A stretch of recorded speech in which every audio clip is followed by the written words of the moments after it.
نیک نظر نہ آئے، نیک بننے کی کوشش کریں، نیک مشہور ہونے کے چکر میں نہ پڑے کہ لوگوں کو پتہ چل جائے میں بڑا نیک آدمی ہوں۔ نیک بننے کی کوشش کریں۔ مومن تو نیکیاں چھپاتا ہے، مومن تو اپنی نیکی کا اپنے اللہ کے ساتھ راز رکھتا ہے۔ مومن کی خواہش تو ہوتی ہے یہ میرے اور میرے رب کے درمیان رہے۔ چھپی ہوئی نیکیاں بڑی قیمتی ہوتی ہیں، جن کا کسی کو پتہ نہ ہو، اصل میں وہ خزانہ ہوتا ہے۔ سچ بتانا، ہمارے پاس جو پیسہ سرمایہ ہوتا ہے اس کا کسی کو پتہ ہوتا ہے؟ بالا نے بھی پوری گل نہیں دسی دی، ان کا کسی کو پتہ نہیں ہوتا۔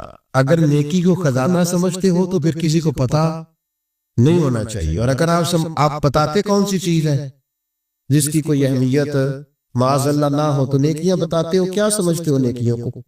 کر کے لوگوں کے سامنے اظہار کرتے ہو، کیا تم نے سمجھا ہے عبادت کو؟ دکھاتے پھرتے ہو، اظہار کرتے ہو، لوگوں کو بتا دیتے ہو میں نے یہ کام کیا ہے۔ اس کا مزہ لینا شروع کرو۔ نیکی کا سرور ہوتا ہے، کیف ہوتی ہے، لذت ہوتی ہے نیکی کی۔ ایک ایمان کا ایک ذائقہ ہوتا ہے، وہ ذائقہ انسان کو آنا چاہیے، اس کا مزہ انسان کو پوری طرح۔ یعنی حضرت عبداللہ ابن عمر رضی اللہ تعالیٰ عنہ کے نا کچھ ملازم تھے، خدام، غلام۔ اس زمانے بڑے مہنگے غلام خریدے جاتے تھے، تو وہ غلام کیا کرتے، وہ لمبی لمبی نمازیں شروع کر دیتے، نفل پڑھنے شروع کر دیتے۔ جو غلام زیادہ نفل پڑھتا حضرت عبداللہ ابن عمر آزاد کر دیتے۔ اب غلاموں کو کمزوری کا پتہ چل گیا، وہ لمبے نفل پڑھتے، آپ آزاد کر دیتے۔ ایک دن آپ کا بیٹا کہنے لگا، ابا جی یہ نا آپ کے سامنے بڑے عابد بنتے ہیں، زاہد بنتے ہیں، آپ مہربان لوگ ہیں، آپ آزاد کر دیتے ہیں، بعد میں پتہ نہیں پوری 5 بھی پڑھتے ہیں کہ نہیں، دھوکہ دیتے ہیں آپ کو۔ حضرت عبداللہ ابن عمر کھول کے روئے، فرمانے لگے مجھے میرے رب کے نام پہ دھوکہ دیتے ہیں، میں تیار ہوں دھوکہ کھانے کو۔ انسوں کو روز دھوکے دے، اس کے نام پہ دھوکہ دیتے ہیں نا، میں تیار ہوں۔ اللہ کے نام پہ دھوکہ دیتے ہیں، بسم اللہ، میں حاضر ہوں، میں تیار ہوں۔ بہت پہلے میں نے بات سنائی تھی، آج میرا دل کرتا پھر سناؤ۔ حکیم الامت مفتی احمد یار خان صاحب نعیمی رحمۃ اللہ علیہ نے تفسیر نعیمی میں لکھا ہے، جب اللہ تعالیٰ نے حضرت ابراہیم علیہ السلام کو بہت سارے اونٹ دیے، بہت ساری بکریاں دی، بہت ساری گائیں دی، اور ساتھ کہا واتخذ اللہ ابراہیم خلیلا، ہم نے ابراہیم کو دوست بنایا ہے، تو فرشتے کہنے لگے یا اللہ جسے اتنا کچھ دیں اس نے دوست تو بننا ہی ہوتا ہے۔ فرشتے نے کہا نا، انہوں نے پہلے بھی کہا تھا نا کہ یا اللہ یہ خون ریزیاں کرے گی زمین میں اگر تو بنائے گا۔ فرمایا جاؤ جا کے میرے ابراہیم کا امتحان کر لو۔ فرشتہ آ گیا اور آ کے اس نے کیا کیا، وہ بیٹھ گیا، بڑی بڑی فصل تھی اس کے بیچ، اور بیٹھ کے اس نے تسبیح پڑھنی شروع کر دی، سبحان اللہ والحمد للہ لا الہ الا اللہ واللہ اکبر، اللہ کا ذکر شروع کر دیا۔ نا علماء وچ پھسا سانو تو یار دی گل سنا صاحب، وہ ذکر کر رہا ہے۔ حضرت ابراہیم علیہ السلام میں مچلتے دوڑ، ادھر دیکھو میری طرف۔ بندہ خود کتنا بھی ذاکر کیوں نہ ہو، کبھی کبھی کسی کے منہ سے یار کا ذکر بڑا ہی پیارا لگتا ہے۔ میں نے ایک محفل میں حاضر تھا تو نعت کا نعت پڑھ رہا تھا، تیری نسبت نے سوارا میرا انداز حیا، میں اگر تیرا نہ ہوتا سگے دنیا ہوتا، سگ کمانا کتا، اگر تیرا نہ ہوتا تو دنیا کا کتا ہوتا، میں بھی کہیں مال کما رہا ہوتا، میں بھی کہیں چکر میں پڑا ہوتا دھوکے، تیری نسبت نے سوارا میرا انداز حیا، میں اگر تیرا نہ ہوتا تو کوئی سگے دنیا ہوتا۔ تو میری طرح کے کئی لوگ تھے جو کچھ نہیں ہیں اور اس کے نام پر بڑا کچھ ہے، تو وہ دل تھوڑا لگ سا گیا، کیفیت بن گئی، کوئی آنسو درد بن کے ٹپکنے لگے۔ میرے ساتھ ایک دوست بیٹھے تھے، میں نے ان سے کہا یار آج بڑا مزہ ہے نا، وہ مینوں کہنے لگے نعت خانے 40,000 لے آ دے۔ میں کہا تو جھٹ بکل ہو جانا سی، پہلے دیندے ہو پھر شکوے کر دے ہو۔ اور میں نے کہا ذرا ٹھہر جا، ٹھہر کے بتا، تھوڑا مزہ تو لے لینے، کبھی کبھی کسی کے منہ سے سننا اچھا بڑا لگتا ہے۔ کہنے لگا جی نہیں یہ ہوندا ہی نہیں، دن دن پہلو کراجیے نا۔ میں پھر دیکھیں نا کبھی کبھی ذوق کو روج پہ ہوتا ہے، میں نے اسے کہا بات سن میری، میں بھی خلاف ہوں یہ جو ڈیمانڈ کرتے ہیں، جو دیتے ہیں، بڑا غلط کرتے ہیں، لیکن آج اتنا اس نے مزہ دیا ہے نا، 40,000 تھوڑا ہے۔ آج میرے جیسے لوگوں کو جہاں یہ لے گئے ہیں نا، یہ کبھی ہے 40 بھی لے تو یہ تھوڑا ہے، اس لیے کہ نا علماء وچ پھسا سانو تو یار دی گل سنا ساتو، اوتھے علم دا سکہ نہیں چلدا جتھے عشق ہوراں دا ڈیرا ہے۔ حضرت ابراہیم علیہ السلام دوڑے جا رہے، کہاں؟ وہ کوئی میرے رب کی یاد کر رہا، کوئی اس کی پاکیزگی، تسبیح، تحلیل، تکبیر بیان کر اللہ کے خلیل کھڑے ہو۔ فرشتہ تھا انسانی شکل میں، جھک کر گیا، فرمایا یار ایک دفعہ پھر نہیں ذکر کرتا میرے رب کا؟ کہنے لگا پہلے مرضی سے کر رہا تھا، اب آپ کہتے تو جتنے آپ کے پاس بکریاں ساری لے لوں گا۔ فرمایا بس جا تیری ہوئی تو مجھے میرے رب کا ذکر سنا۔ یہ ذرا تجارتیں دیکھو، سودے دیکھو، تیری ساری ہوئی۔ اس نے تھوڑی دیر ذکر کیا، چپ کر گیا۔ فرمایا دوبارہ ذکر کرنا میرے رب کا۔ کہنے لگا وہ ہو گیا، پہلے پیسے پورے ہو گئے آپ کے۔ فرمایا آپ؟ کہنے لگا جتنی گائے بھینسیں آپ کے پاس ہے ساری لوں گا۔ فرمایا تیری ہوئی۔ اس نے تھوڑی دیر ذکر کیا، پھر چپ کر گیا۔ فرمایا آپ کیا چاہیے؟ کہنے لگا صرف اونٹ بچے ہیں، سارے دے دو، اللہ کا ذکر سنا دیتا ہوں۔ فرمایا تیرے ہوئے سارے، میرے رب کا ذکر سنا۔ وہ پھر چپ کر گیا۔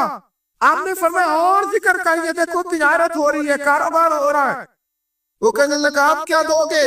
فرمانے لگے یہ بکریاں چرانے کے لیے کوئی شخص بھی تو چاہیے نا، یہ اونٹ بھیڑ گائے بھینسے چرانے کے لیے کوئی چاہیے نا، مجھے رکھ لینا، تنخواہ نہیں لوں گا تو اللہ کا ذکر سناتے رہنا، میں تیری ڈیوٹی کرتا رہوں گا۔ لا علم وچ پھسا سانو کوئی یار دی گل سنا تو وہ فرشتہ اوہو تردامنی پہ شیخ ہماری نہ جائیے، ہم کبھی دامن نہ چھوڑ دے تو فرشتے وضو کرے۔ وہ فرشتہ تھا، فرشتوں کی آنسو نہیں آیا کرتے، فرشتوں میں وہ درد نہیں ہوتا، وہ معصوم مخلوق ہے اللہ کی۔ فرشتہ کھڑے ہو کے کہنے لگا مالک میں گواہی دیتا ہوں یہ شخص اس قابل ہے کہ اسے اللہ کا خلیل بنایا جائے، یہ اس قابل ہے کہ خلیل اللہ بنے۔ وَاتَّخَذَ اللَّهُ إِبْرَاهِيمَ خَلِيلًا۔ یار ساری زندگی صرف وہی تجارت کرنی ہے کہ لاکھ کے دو ہو جائیں؟ کوئی ایسی تجارت بھی کرو نا، کوئی ایسا سودا بھی کرو نا۔ قحط پڑ گیا نا مدینہ منورہ میں، مکہ معظمہ میں، فصلیں نہیں ہو رہی، حالات خراب ہے۔ راکبت ہے جو چیزیں شارٹ ہو جاتی ہیں پھر ان کے دام بھی۔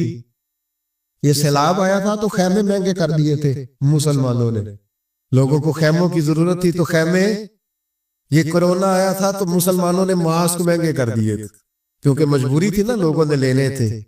میں مسلمانوں کی بات کر رہا ہوں چونکہ یہاں قبضہ غیروں کا، حکومتوں کی نہیں بات نہیں کر رہا۔ جو چیز شارٹ ہو جاتی ہے اسے کیا کرتے ہیں؟ اسے مہنگی کر دیتے۔ قحط ہو گیا، غلہ مہنگا ہو گیا۔ حضرت عثمان غنی رضی اللہ تعالیٰ عنہ نے کسی ملک سے 10 اونٹ غلے کے بھرے ہوئے پوریاں لدی ہوئی منگائے۔ تاجر آگے کہنے لگے عثمان آپ بڑے تاجر ہیں تو اس زمانے میں آپ کا مال آ رہا ہے تجارت کا، تو آپ ہم مال نہیں دیکھتے، جو ہے نا اندر، جو جس طرح کا بھی ہے، کتنی قیمت آپ نے بتائی ہے وہ بھی آپ پر اعتماد کرتے ہیں، اس سے ڈبل لے لیں۔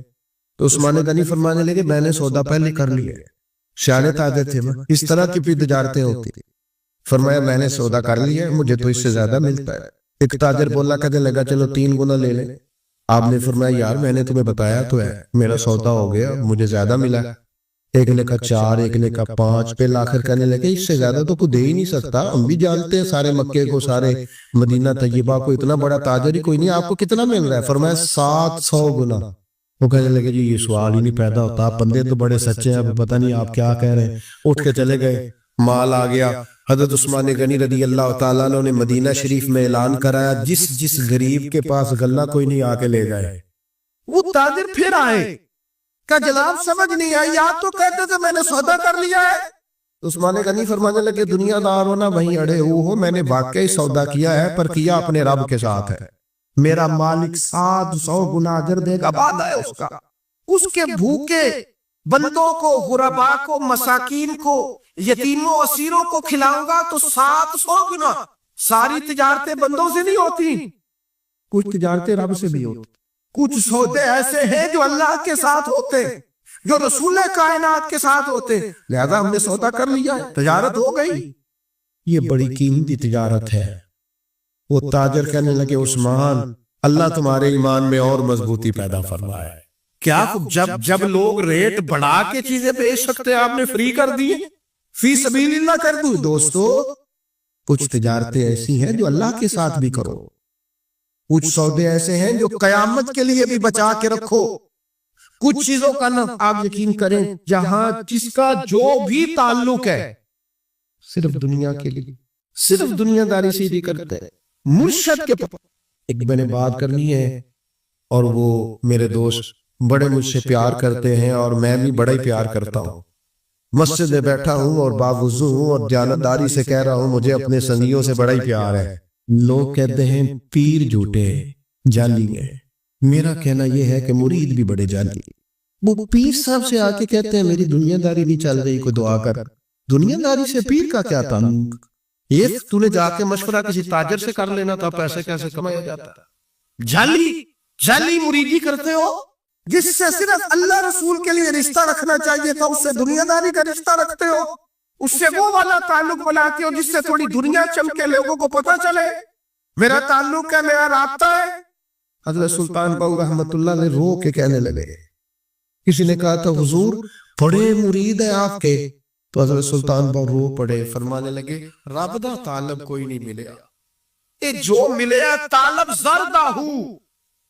یہ دنیا کے طالب ملے دنیا کے. یہ یہاں بھی آتے ہیں نماز پڑھو تو رزق میں برکت ہو جائے نماز پڑھو تو کاروبار چل جائے اللہ اللہ کرو تو میرا فلانا کام ہو جائے کوئی وظیفہ بتا دے مشکلیں حل ہو جائے. اور یار وہ بھی تو وظیفہ پوچھنا جس سے اللہ راضی ہو جائے. وہ بھی تو وظیفہ پوچھنا جس سے حضور کی محبت نصیب. رب دا طالب کوئی نہ ملیا. جو ملیا طالب ضربہ ہو سہ نفل نمازہ پڑھیا ظالم نفس نہ مردہ ہو.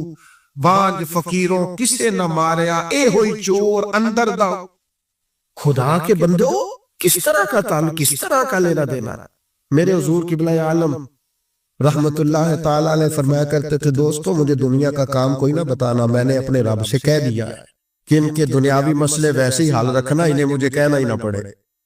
دنیا کے مسئلے نہ بتانا مجھ سے اللہ رسول کی بات پوچھنا کیونکہ میں چھوٹا سا طالب علم ہوں دین کا. میں تمہیں اللہ رسول کی بات بتانا چاہتا ہوں. کیا کریں یہ والی تجارت کرو اللہ کے ساتھ. یہ والا رشتہ بناؤ. ایک خاص بات اور آپ سے کرنی ہے. ایک بہت بڑی تجارت ذہنی تجارت بھی ہے. اللہ کی رحمت کی امید کبھی نہیں چھوڑ. یہ انویسٹمنٹ کرنی ہے کہ کبھی آپ کو پتہ ہے رحمت الہی کی امید رکھنا واجب ہے. یعنی یہ ذہنی مسئلہ نہیں یہ ضروریات دین کا مسئلہ ہے. اور یہ امید آخر تک نہیں ٹوٹنی چاہیے. ہر وقت رحمت کی امید رکھے ہر وقت کرم. یہ ذہن بنائے پھر دیکھیں اس پر نتیجے کہ امام قرطبی روایت لائے ہیں فرماتے ہیں دو بندوں کو قیامت والے دن نہ حکم ہوگا چلو دوزخ میں.